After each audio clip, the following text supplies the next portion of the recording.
بسم اللہ الرحمن الرحیم۔ میری بات ختم ہوتے ہی وہ اپنا ہاتھ آنکھوں پر لے جا رہا تھا کہ میں نے ایک ذہنی جھٹکا دیا۔ وہ چیخ مار کر زمین پر گر کر تڑپنے لگا۔ ہمارا قافلہ رکا ہوا تھا، سب گاڑیوں سے نکل آئے تھے۔ میں نے پجیروں میں سے ایک ریوالور نکال کر اسے گولی مار دی۔ قریب ہی ایک گٹر تھا۔ میں نے ساتھیوں سے کہا اسے گٹر میں ڈال دو تاکہ اسے کوئی تلاش نہ کر سکے اور نہ ہی ہماری منزل کا راستہ معلوم کر سکے۔ میرے ساتھیوں نے ہدایت پر عمل کیا۔ اسے گٹر میں پھینکنے کے بعد پھر اس کا نام و نشان بھی نہ رہا۔ میں نے قیدی گائیڈ سے کہا ہم یہاں سے سیدھے بدخشاں جائیں گے، وہاں سے ازبکستان میں داخل ہوں گے، ایک لمحہ بھی ضائع کیے بغیر یہاں سے چلو۔ اب ہم لنچ کے وقت کسی جگہ رکیں گے۔ ہمارا قافلہ پھر چل پڑا۔ زرینہ ہیرے جواہرات حاصل کرنے اور بہت دولت مند بننے آئی تھی۔ دوسرے پاکستانی بھی روزگار حاصل کرنے ازبکستان جا رہے تھے، لیکن انہوں نے ایک ملک سے دوسرے ملک ہجرت کرنے اور روزگار حاصل کرنے کا ایسا تلخ تجربہ نہیں کیا ہوگا۔ وہ تو توبہ کر رہے تھے، کان پکڑ رہے تھے کہ آئندہ کبھی افغانستان کا رخ نہیں کریں گے۔ سمرینہ نے اپنے بہنوئی سے مزید ایک گاڑی حاصل کی تھی تاکہ سب آسانی سے سفر کر سکیں، لیکن اس کے دل میں یہ بات تھی کہ وہ میرے ساتھ پجیروں میں تنہا رہے، کوئی دوسرا ہماری تنہائی میں مخل نہ ہو۔ وہ بڑی دیر سے منہ پھیرے کھڑکی کے باہر دیکھ رہی تھی۔ میں نے کہا اتنی دیر تک ایک ہی طرف دیکھتی رہو گی تو گردن دکھنے لگے گی۔ واقعی اس کی گردن دکھنے لگی تھی۔ وہ اپنی گردن کو سہلاتے ہوئے سامنے ونڈ اسکرین کے پار دیکھنے لگی۔ میں نے پوچھا کیا ڈاکٹر نے میری طرف دیکھنے سے منع کیا ہے؟ وہ بڑک کر بولی تم مرد ہو؟ کیا مرد ایسے ہوتے ہیں؟ ایک عورت کو تنہا دشمنوں کو رحم و کرم پر چھوڑ آتے ہیں۔ تم نے وہاں سے فرار ہوتے وقت یہ نہیں سوچا کہ میں وہاں اکیلی رہ جاؤں گی؟ اگر فتح حاصل کرنے والے مجھے وہاں سے لے جاتے تو میرے قبیلے کا کوئی شخص انہیں ایسا کرنے سے روک نہیں سکتا تھا۔ تمہارے بہنوئی کی حویلی میں گڑی تو ہوگی، تم نے وقت دیکھا ہوگا۔ میرے وہاں پہنچنے سے 1 گھنٹے پہلے تم وہاں پہنچ گئی تھی، یعنی جب تمہارے قبیلے والوں نے مجھے ایک کمرے میں قید کیا تھا تو تم مجھے چھوڑ کر وہاں سے بھاگ آئی تھی، اس یقین کے ساتھ آئی تھی کہ تم وہاں سے زندہ سلامت آؤ گے۔ تم بہروپی ہو، مجھے حقیقت معلوم ہو چکی ہے۔ تم ٹیلی پیتھی جاننے والے فرحاد علی تیمور ہو، تنہا بڑی سے بڑی فوج کو شکست دے سکتے ہو۔ تمہارے لیے مسئلہ بننا نہیں چاہتی تھی، اس لیے موقع ملتے ہی وہاں سے بھاگ آئی تھی تاکہ تمہیں تنہا فرار ہونے میں آسانی ہو۔ ایک تو مجھ سے پہلے آ کر میری مشکل آسان کی، اوپر سے ناراض ہو رہی ہو۔ یہ تو معلوم ہو ناراض کیوں ہو؟ کیا تم میرے دماغ میں آ کر 2 باتیں نہیں کر سکتے تھے؟ جب میں تمہارے دماغ میں گیا تو تم بخیریت حویلی پہنچنے والی تھیں اور میں دشمنوں میں گرا ہوا تھا۔ کیا اس وقت تم سے رومانی گفتگو کرتا؟ میں کل سے محسوس کر رہی ہوں کہ تم مجھے نظر انداز کر رہے ہو۔ شاید میں اس کی وجہ بتا چکا ہوں۔ میں نہیں مانتی کہ تم عمر رسیدہ ہو اور تمہارے جوان بیٹے ہیں، بہویں بھی ہیں، پوتے پوتی بھی ہیں۔ میں ان کا دادا ہوں۔ پلیز اتنا جھوٹ بولو کہ مجھ سے ہضم ہو جائے۔ سمرینہ میں یوگا کا ماہر ہوں، تقریباً آدھے گھنٹے تک سانس روک لیتا ہوں۔ جب بھی فرصت ملتی ہے میں یوگا کی مشقیں کرتا ہوں، اس لیے جسمانی طور پر ایک عمر رسیدہ جوان دکھائی دیتا ہوں۔ 100 برس کی عمر میں بھی ایسا ہی دکھائی دوں گا۔ سیدھی سی بات کرتی ہوں، تم دادا پردادا بن جاؤ، میرے ارادے میں تبدیلی نہیں آئے گی۔ آج میں نے تمہارے لیے قبیلہ چھوڑ دیا ہے، کل دنیا چھوڑ دوں گی۔ میری جتنی زندگی ہے وہ صرف تمہارے لیے ہے۔ کبھی مجھے چھوڑ کر جاؤ گے اور خیال خوانی کرو گے تو تمہیں معلوم ہوگا کہ میرا دماغ مردہ ہو چکا ہے۔ اب تو تمہارے بغیر سانس بھی نہیں لوں گی۔ مجھے چپ سی لگ گئی، میری سمجھ میں نہیں آ رہا تھا کہ اسے کیسے سمجھاؤں۔ پھر میں نے کہا کیا تم سمجھ سکتی ہو کہ اولاد جوان ہو جائے اور گھر میں بہویں آ جائیں، ایسے میں ان جوان بیٹوں کا باپ شادی کرے تو کیسی معیوب سی بات ہوتی ہے۔ ہمارے ملک میں ایک مرد بڑھاپے میں بھی کئی شادیاں کرتا ہے اور یہ مرد کے لیے بڑے فخر کی بات ہوتی ہے۔ میں فخر کرنے والا افغانی نہیں ہوں، آج ہوں کل چلا جاؤں گا۔ میں دنیا کے کئی ممالک میں اپنے دن رات گزارتا ہوں۔ میرا ایک بہت بڑا خاندان ہے، ہمارا ایک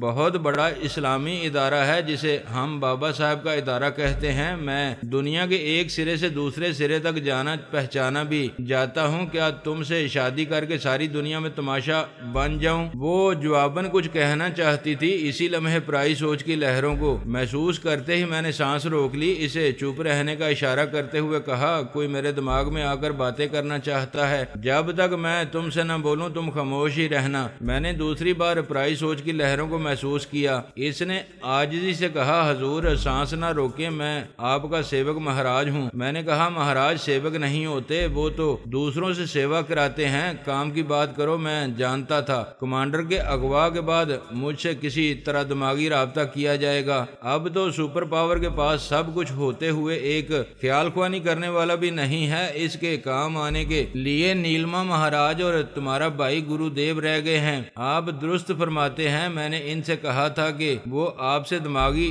رابطہ کرنے کے لیے مجھ سے کام نہ لیں، یہ کام نیلما سے لے سکتے ہیں، لیکن نیلما اپنے پوتے کے لیے اس قدر پریشان ہے کہ اسے ڈھونڈتی پھر رہی ہے، فی الحال کسی کا کام نہیں آنا چاہتی ہے۔ میں نے کہا، الپا ٹیلی پیتھی جانتی ہے، اس سے کام کیوں نہیں لیا جا رہا ہے؟ سنا ہے اس کی بیٹی مونا گم ہو گئی ہے، وہ بیٹی کے لیے پریشان ہے۔ میں نے کہا، مہاراج تمہارا بیٹا مہیش بھی لاپتہ ہے، کیا تم ایک جوان بیٹے کے لیے پریشان نہیں ہو؟ اکلوتے بیٹے کو بھول کر سپر پاور کی وکالت کرنے آئے ہو؟ حضور میرا دل کہتا ہے میرا بیٹا آپ کی قید میں خیریت سے ہے، آپ کسی پر بے جا ظلم نہیں کرتے ہیں۔ یہ بات پرانی ہو چکی ہے، جب وہ میری قید میں تھا میں نے اس کا برین واش کرنے کے بعد آزاد کر دیا ہے، یعنی وہ اپنی یادداشت کھو چکا ہے، ہندوستان میں کہیں بھٹک رہا ہے۔ یہ آپ نے کیا کیا فرحاد صاحب؟ اس پر مہربانی بھی کی اور ظلم بھی کیا، پتہ نہیں میرا لاڈلا کہاں بھٹک رہا ہوگا۔ تم کیا چاہتے ہو، مہربانی نہ کروں اسے پھر اپنا قیدی بنا لوں؟ نہیں، میں یہ نہیں کہہ رہا ہوں، آپ اسے براہ راست میرے حوالے کر سکتے ہیں، میں ساری زندگی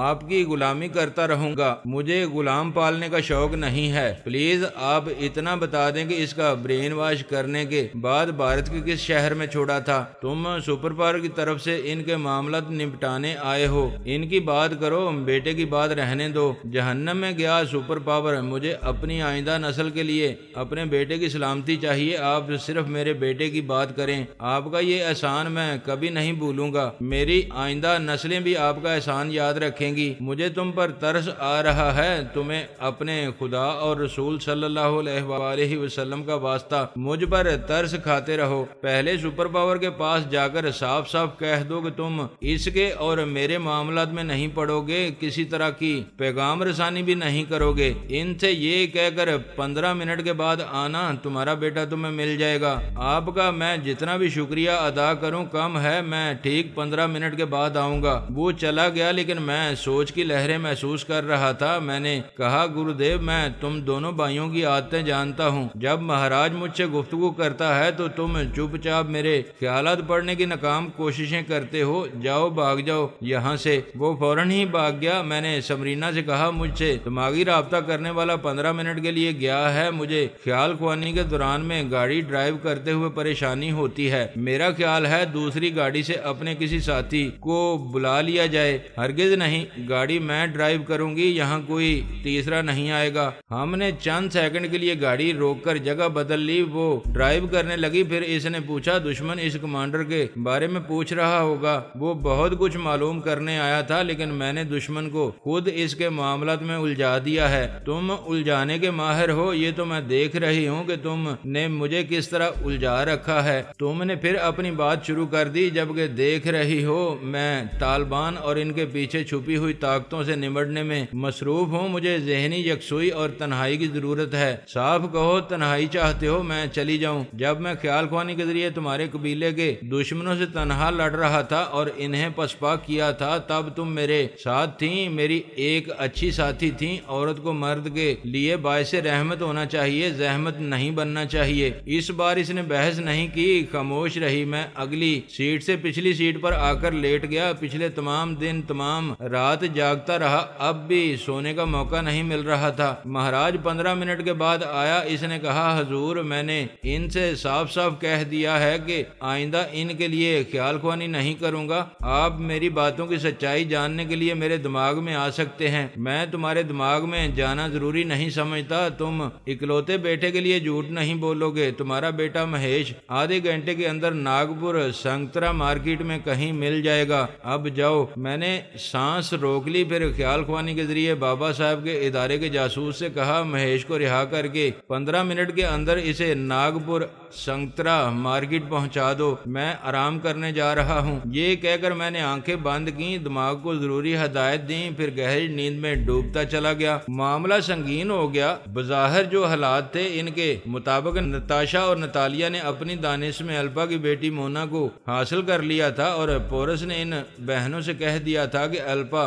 کی بیٹی کو تل ابیب لے آئیں تاکہ اسے اس کے حوالے کر کے الپا سے دوستی پکی کی جائے اور اس کی ٹیلی پیتھی سے فائدہ اٹھایا جائے۔ الپا بھی خوش تھی کہ اس کی کھوئی ہوئی بیٹی پارس کے ہاتھ نہیں لگے گی بلکہ پورس کے ذریعے اسے مل جائے گی۔ وہ سب اس حقیقت سے بے خبر تھے کہ سانی اور پارس انہیں خوش فہمی میں مبتلا کر رہے ہیں۔ پارس اور الپا کی اصلی بیٹی مونا اپنے باپ پارس اور سانی کے پاس تھی اور ڈمی مونا کو نتاشا اور نتالیہ کے حوالے کر دیا گیا تھا۔ الپا تل ابیب پہنچ کر اپنی بیٹی مونا کا شدت سے انتظار کر رہی تھی۔ اب اس سلسلے میں ایک گھپلہ ہونے والا تھا۔ اگر نتاشا اور نتالیہ واقعی ڈمی مونا کو لے کر تل ابیب پہنچتی تو الپا اس بچی کو دیکھتے ہی کہہ دیتی کہ وہ اس کی بیٹی مونا نہیں ہے۔ یوں بید کھل جاتا کہ پارس ان سے فراڈ کر رہا ہے۔ سانی خیال خوانی کے ذریعے نتاشا، نتالیہ اور ڈمی مونا کے پاس جاتی رہتی تھی۔ وہ تینوں طیارے میں تھے، بھارت سے اسرائیل جا رہے تھے۔ سانی کے پاس یہی ایک راستہ رہ گیا تھا کہ سفر کے دوران میں ڈمی مونا کو کسی طرح گم کر دیا جائے تاکہ الپا اس ڈمی کی صورت نہ دیکھ سکے، لیکن سانی کو ایسا کرنے کی ضرورت پیش نہیں آئی۔ قسمت نے اس کا ساتھ دیا۔ اچانک موسم کی خرابی کے باعث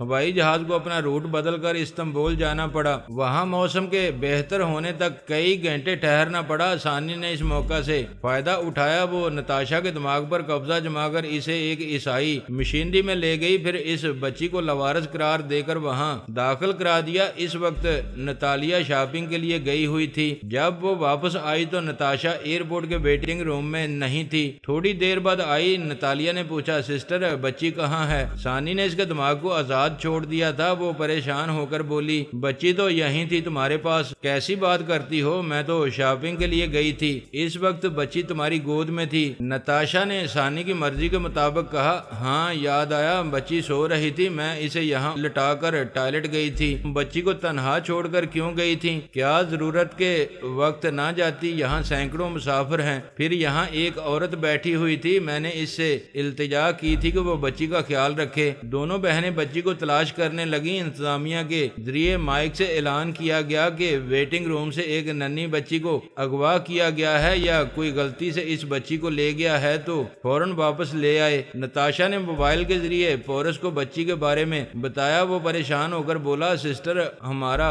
بنتا ہوا کام بگڑ جائے گا۔ الپا جو ہماری دوست بننے والی تھی اب بدترین دشمن بن جائے گی۔ وہ بولی اس میں ہمارا کیا قصور ہے؟ ہونے والی بات ہو گئی، بلکہ ہمارے ساتھ دھوکہ کیا گیا ہے۔ پارس اپنی بیٹی کو اٹھا کر لے گیا ہے۔ یہی بات ہو سکتی ہے، پارس ہی اپنی بیٹی کو لے جا سکتا ہے۔ اب ہم الپا کو کیا جواب دیں گے؟ وہ تو یہی کہے گی کہ ہم بہنوں کی غفلت سے پارس نے فائدہ اٹھایا ہے، وہ ہمیں الزام دے گی۔ ٹھہرو مجھے سوچنے دو، میں پہلے ہی دوسرے معاملات میں الجھا ہوا ہوں۔ تم استنبول میں رہو یا نتالیہ کے ساتھ کسی دوسرے ملک میں چلی جاؤ، اسرائیل کا رخ نہیں کرنا ورنہ الپا چین سے جینے نہیں دے گی۔ وہ فون کا رابطہ ختم کر کے سوچنے لگا۔ ایک بات بن رہی تھی، الپا پر وہ بہت بڑا احسان کرنے والا تھا، اب نہ احسان کر سکتا تھا اور نہ اسے دوست بنا کر اس کی ٹیلی پیتھی سے کوئی فائدہ اٹھا سکتا تھا۔ اس کے برعکس یہ نقصان پہنچ رہا تھا کہ وہ ناصرہ کے ساتھ تل ابیب چلا آیا تھا۔ وہاں کی پولیس اور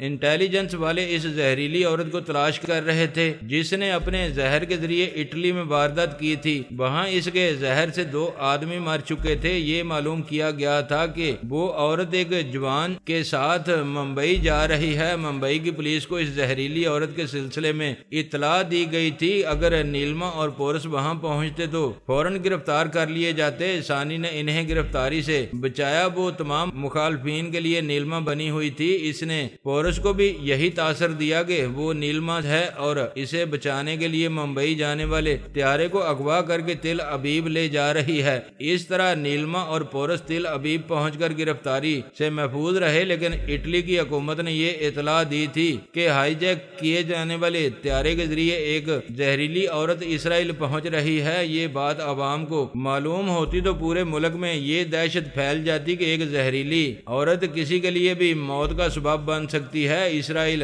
حکام نے اس بات کو عوام سے چھپایا تھا اور درپردہ پولیس، انٹیلیجنس اور انتظامیہ کے دوسرے شعبے سے تعلق رکھنے والے نیلما اور پورس کو تلاش کر رہے تھے۔ پورس کے سامنے صورتحال یہ تھی کہ اسے اپنے ساتھ ساتھ نیلما کی بھی حفاظت کرنی تھی۔ اگر نتالیہ اپنی بہن کے ساتھ وہاں پہنچ جاتی تو ناصرہ نیلما جیسی حسین اور پرکشش عورت کو پورس کے ساتھ دیکھ کر جل بن جاتی۔ یہ کبھی یقین نہ کرتی کہ نیلما کے زہریلے ہونے کے باعث پورس سے اس کے تعلقات نہیں ہیں، دو عورتوں کے جلاپے کے باعث وہ کسی نئی مصیبت میں مبتلا ہو سکتا تھا۔ اسی لیے اس نے دونوں بہنوں کو مشورہ دیا تھا کہ وہ اسرائیل نہ آئیں، ورنہ بچی کی گمشدگی کے باعث الپا ان کا جینا حرام کر دے گی۔ اس طرح اس نے نتالیہ کو ٹال دیا تھا۔ اب الپا سے نمٹنے کا مسئلہ تھا۔ وہ خوب سمجھتا تھا کہ الپا بچی کے گم ہونے کا یقین نہیں کرے گی، یہی سمجھے گی کہ پورس اس کی بیٹی کو یرغمال بنا کر ایک طرف بچی کے باپ پارس سے انتقام لے رہا ہے، دوسری طرف الپا کی ٹیلی پیتھی سے فائدہ اٹھانا چاہتا ہے۔ عورت کے دل میں کوئی بات بیٹھ جائے تو اسے دل سے نکالنا ممکن نہیں ہوتا۔ وہ سب کے سب جرائم سے بھرپور ایسی دنیا میں جی رہے تھے جہاں طرح طرح کی چال بازیوں سے ایک دوسرے کو دھوکے دیے جاتے تھے۔ اگر پورس سچ بات بھی کہتا تو الپا کبھی یقین نہ کرتی۔ الپا کہیں بہت مصروف تھی، اسی لیے اس نے ابھی تک رابطہ کر کے اپنی بچی کے بارے میں کوئی بات نہیں کی تھی، لیکن کسی وقت بھی کر سکتی تھی۔ ناصرہ نیلما بڑی دیر سے اسے تک رہی تھی اور دل ہی دل میں اس پر قربان ہو رہی تھی۔ وہ صرف ایک ہی بات سوچتی تھی کہ اس کے اندر سے تمام زہریلا خون ختم ہو جائے اور وہ پورس کے ساتھ ازدواجی زندگی گزارنے کے قابل ہو جائے۔ وہ بولی، بہت دیر سے سوچ میں گم ہو، کوئی پریشانی کی بات ہے کیا؟ پورس نے اسے بچی کی گمشدگی کے بارے میں بتایا۔ وہ بولی، اگر ان بہنوں نے بچی کہیں گم کر دی ہے تو تمہارا کیا قصور ہے؟ الپا سے صاف کہہ دو کہ غلطی تم سے نہیں ان بہنوں سے ہوئی ہے۔ وہ بولا، میں نے تمہیں پہلے بھی سمجھایا تھا، مکاروں کی دنیا میں معصوم بن کر نہ رہو، میرے ساتھ رہ کر چلاکیاں سیکھو۔ بچی کا باپ پارس میرا دشمن ہے۔ اب الپا بھی یہی سوچے گی کہ میں نے پارس سے انتقام لینے کے لیے اور الپا کی ٹیلی پیتھی سے فائدہ اٹھانے کے لیے ان کی بچی کو کہیں چھپا دیا ہے۔ وہ میری سچی بات پر کبھی یقین نہیں کرے گی۔ واقعی ایک بچی کی گمشدگی نے مسائل پیدا کر دیے ہیں۔ ان حالات میں تم کیا کرو گے؟ وہی کروں گا جو حالات کا تقاضا ہے۔ ہماری جرائم سے بھرپور دنیا میں جھوٹ اور مکاری کے سوا کچھ نہیں ہے۔ میں بھی اپنے طور پر چالیں چلوں گا۔ اس وقت نیلما ورزش کا لباس پہنے یوگا کی ایک مشق کر رہی تھی۔ اس لباس میں اس کا بدن دیکھنے والی آنکھوں کو للچا رہا تھا۔ پورس کے اندر زبردست قوت برداشت تھی۔ کوئی دوسرا ہوتا تو لوہے کی طرح اس مقناطیس بدن کی طرف کھینچا چلا آتا اور اس سے لپٹ کر موت کو گلے لگا لیتا۔ ایک رات پورس نے نیلما کی خیال خوانی کی لہروں کو محسوس کیا تھا، پھر اس کے کمرے میں آ کر دیکھا تھا تو وہ گہری نیند میں تھی۔ نیند کی حالت ہی میں وہ خیال خوانی کے ذریعے پورس کے اندر پہنچی ہوئی تھی۔ تب پورس کو معلوم ہوا تھا کہ اس کی زہریلی ساتھی ناصرہ نیلما ٹیلی پیتھی جانتی ہے۔ یادداشت گم ہونے کے باعث وہ اپنی اس غیر معمولی صلاحیت کو بھی بھول چکی ہے۔ یوں تو وہ پہلے سے سمجھ رہا تھا کہ اس کی ساتھی حسینہ پر اسرار ہے، لیکن یہ کبھی سوچ بھی نہیں سکتا تھا کہ وہ ٹیلی پیتھی جانتی ہوگی۔ یہ بید کھلنے سے اسے حیرت بھی ہوئی اور مسرت بھی۔ اس نے سوچا کسی طرح اس کی یادداشت واپس آ جائے یا کم از کم ٹیلی پیتھی کا علم یاد آ جائے تو وہ اس کی ذات سے بہت فائدہ اٹھا سکے گا۔ اس نے نیلما کو بتایا کہ وہ کتنا زبردست علم جانتی ہے۔ نیلما کو یقین نہیں آیا۔ پورس نے اسے تاکید کی کہ وہ اس بات کو کسی پر ظاہر نہ کرے اور روز صبح و شام یوگا کی مشقیں کیا کرے۔ ہو سکتا ہے کہ یوگا کے ذریعے اس کے دماغ میں سوچ کی لہروں کی آمد و رفت شروع ہو جائے۔ نیلما اس کی ہدایت کے مطابق یوگا کی مشقیں کیا کرتی تھی۔ پورس ہر صبح اس سے پوچھا کرتا تھا کہ اس نے کیا خواب دیکھا ہے اور خواب کے دوران میں کیا وہ کسی کے دماغ میں پہنچی ہوئی تھی۔ وہ انکار کر دیتی تھی۔ اس ایک رات کے سوا اس نے پھر کبھی نیند کی حالت میں خیال خوانی نہیں کی تھی۔ اس کے باوجود وہ مایوس نہیں ہوا تھا۔ یہ اچھی طرح سمجھ چکا تھا کہ اس حسینہ کے اندر خیال خوانی کی صلاحیت چھپی ہوئی ہے۔ اس صلاحیت کو کسی نہ کسی طرح باہر نکالنا ہوگا۔ وہ اس پہلو سے اپنی کوششوں میں مصروف تھا، لیکن دوسرے پہلو سے وہ مصیبت بنی ہوئی تھی۔ خفیہ ایجنسیوں والی ایک زہریلی حسینہ اور اس کے ساتھی جوان کو تلاش کرتے پھر رہے تھے۔ وہ کسی طرح اسرائیل سے چلا جانا چاہتا تھا، لیکن بڑی سخت ناکہ بندی تھی۔ بحری جہاز، ہوائی جہاز اور ٹرین کے ذریعے جو بوڑھی یا جوان عورت تل ابیب سے باہر جاتی تھی، اسے سفر کرنے سے پہلے خصوصی چیک پوسٹ سے گزرنا پڑتا تھا۔ وہاں اسے ایک کپ دودھ پینے پر مجبور کیا جاتا تھا۔ تمام چیک پوسٹوں پر زہر کے ماہرین موجود رہتے تھے۔ جو عورت ایک کپ میں سے 2-4 گھونٹ پیتی تھی اور پینے کے بعد بھی دودھ سفید رہتا تھا، اسے آگے سفر کرنے کی اجازت دی جاتی تھی۔ زہر کے ماہرین کے بیان کے مطابق زہریلی عورت ایک گھونٹ دودھ بھی پیے تو اس دودھ کا رنگ سبز یا نیلا ہو جاتا ہے۔ پورس جانتا تھا کہ وہ نیلما کو کسی بھی راستے سے لے کر اسرائیل سے باہر جانا چاہے گا تو کسی نہ کسی خصوصی چیک پوسٹ پر نیلما کو دودھ پینا پڑے گا۔ ایک گھونٹ پیتے ہی دودھ کا رنگ سبزی مائل ہو جائے گا۔